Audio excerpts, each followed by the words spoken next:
abatuuze abasoba mu 5 ku mwalo gw'e Kananansi ogusangibwa mu ggombolola y'e Bujumba mu disitulikiti y'e Kalangala basigadde tebalina bebegeka luba olw'omuyaga ogw'amaanyi ogubaddemu n'enkuba okusuula amayumba gaabwe.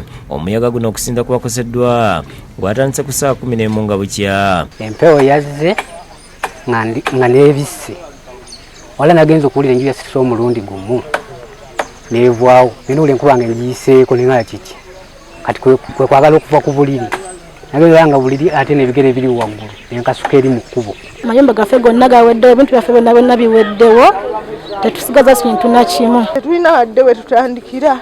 Ndi mulwadde njagala gendako mu ddwaliro naye tulwadde tusaba batuyambe mama nabbanja.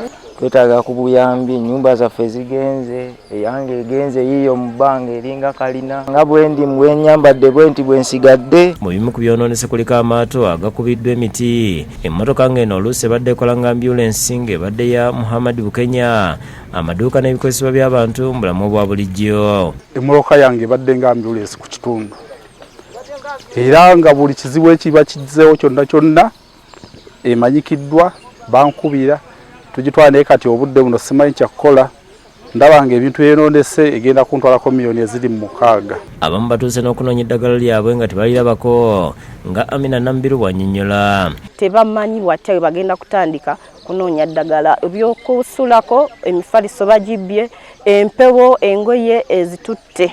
Tusaba obuyambi okuviira ddala ku ddwaliro abatuuze baffe bafune eddagala lyabwe. Ssentebe w'omwalo guno Ssalongo Vincent Kayondo ne Kansala Harriet Nalubega balajjanidde bekikwatako okulina ababaka ba Paalamenti okuyamba abantu baabwe abakoseddwa mu njega eno.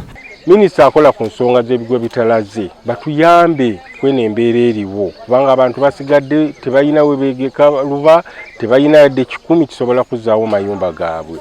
Aleni Nakimuli Opondo Majegere tubadde tusaba batudduukirire amayumba gagudde ebintu byabwe ebimu bibuze ng'abamu bakaba emifaliso gyabwe tebagiraba. Guno mulundi gwakubiri mu bbanga lya mwezi gumu omuyaga okukosa abalunnyanja ku myalo egy'enjawulo egisangibwa mu disitulikiti y'e Kalangala ng'ogwasooka gwakosa ab'Ekibanga, Maboga, Kakyanga, Gunga n'ebitundu ebirala.